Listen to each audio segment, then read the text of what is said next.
We've lost 14,000 jobs in the private sector, and we've added 156,000 jobs in the government sector.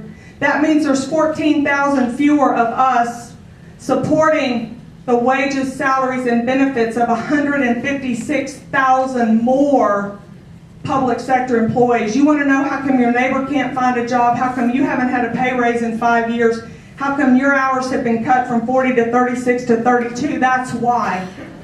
The governor's out there saying, I'm telling Texas departments to cut back on spending, to cut their spending. Governor, we started cutting spending 2 years ago, honey. And yours, in your own department, in the first 3 months of this fiscal year has gone up 13.5%. Double-digit spending increase in the executive branch in the great state of Texas, October, November, December of 2009. 13.5% more than that branch spent in October, November, December of 2008. There's no excuse for that. That's not leadership. It's not excellence. It's not what we deserve as Texas taxpayers.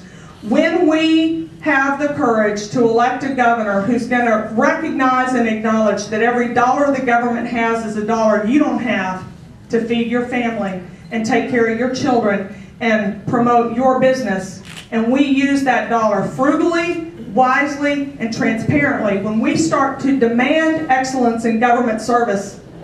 And I want to tell you, I'm kicking over those rocks, and it's an ugly picture. You've heard about the Texas juvenile justice system.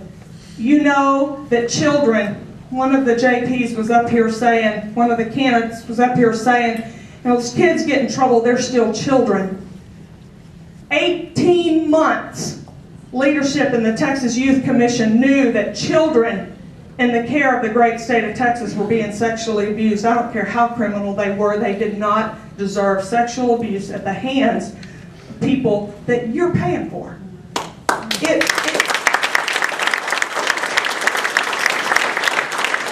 ought to destroy us that our money was paying the salary of people that were sexually abusing children for 18 months. Management and administration was aware of it for 18 months and did nothing to significantly alter that situation until the media broke the story. For a year in Corpus Christi, mental health, mental retardation home, every one of those facilities has a common area. The staff is waking clients up in the middle of the night, bringing them out to the common area and fighting them like they're pit bulls or cock roosters. You know how that was found? Somebody lost a cell phone. Gets to the local police department, they open the cell phone and they find the video. And they go back to that facility and they start to question the staff at that state-run mental health facility and find out that that fighting's been going on for a year. I'm a registered nurse. I've been a director in those sorts of facilities. There's no excuse for that. I go home tonight and you look fine, and I come back tomorrow and you got a black eye or a bloody nose. I want to know what happened last night. For a year, the staff testified they had been conducting those fights. Video footage, look it up on the internet, Google it, it's out there. Everywhere you look, TxDOT sat on $1 billion while they were choking Texas taxpayers saying we got to have more money for roads. They had $1 billion sitting in the cookie jar that they didn't tell us about. That kind of misuse and abuse, that can't be the only examples.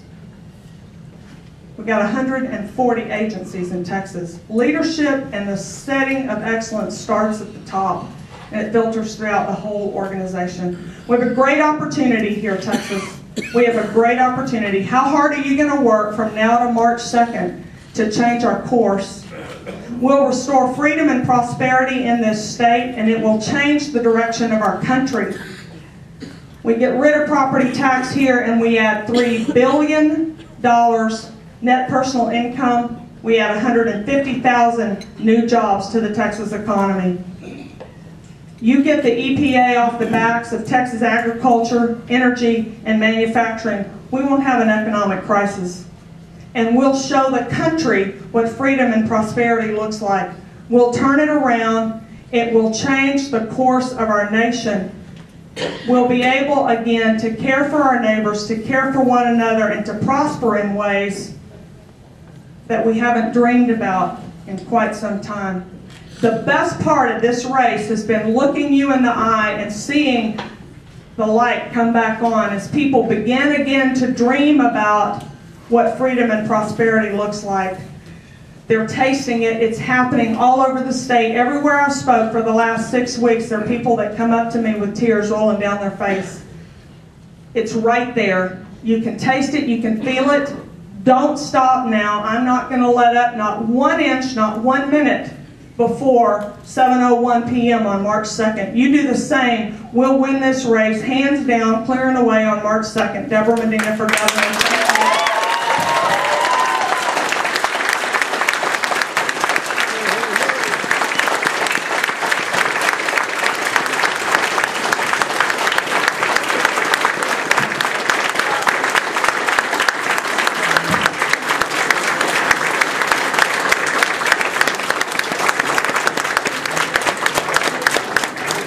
We did have some questions that the audience submitted. You have some time to... I'll stay here all night. Cool. Well, let's start off with this one. You said you want to dissolve property tax. Great idea. But how do you plan to make up that revenue? If you've not had an opportunity to visit the website of Texas Public Policy Foundation, I hope you'll do that. They are a conservative think tank in Austin, Texas, and they have been championing the elimination of property tax for a number of years and said that we just haven't had the legislative will to do it. Their thinking was because we haven't had the hard numbers. There's a study put out by that foundation in April of 2009. It's authored by Dr. Art Laffer. The foundation commissioned Dr. Laffer and others to study the Texas economy and to look at taxation here. They saw the oppression that the property tax was causing on our economy, and that study did a very good job of identifying there are 3 primary ways that government raises the revenue that it needs: sales tax, property tax, and income tax. And of those 3, income and property cause the greatest amount of depression of the economy. It analogizes the economy to a mule and the tax burden to a pack on the back of that mule. And it says an income tax and a property tax are a poorly loaded pack, essentially putting all of the weight on the animal's front left shoulder and he can't walk. But when you spread the weight, that same burden across the back of the entire animal, he can plow that field all day long without hardly any indication that he's carrying a load at all. You eliminate property tax in Texas and you replace it with, even with a revenue neutral sales tax, generate dollar for dollar, every dollar. Some of you will get to the point that you'll say, oh wait, we don't have a state property tax. That's right. We've got local property taxes, schools, cities, emergency service districts, water districts, fire districts. That's who raises a property tax. Get a piece of legislation in Austin that rescinds the authority for any and all entities that have the authority to levy a property tax, rescind their authority to levy a property tax, give them the authority to raise the revenue that they need using a sales or consumption tax.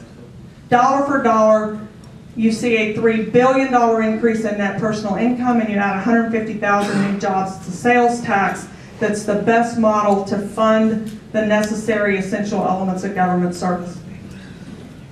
All right. Question number 2. Your stance on illegal immigration and reduction of state welfare rolls. The campaign, we released a border security and immigration plan on January 14th. That's also on the website. I preface that question every time with a reminder that the wealth of a nation is her people. I think many of us think that we're wealthy because of our natural resources, and I would encourage you to study Africa and Japan and recognize that the wealth of a nation is her people. We want a healthy, we've benefited from pulling the best and brightest from all over the globe. We want a healthy trade and immigration process.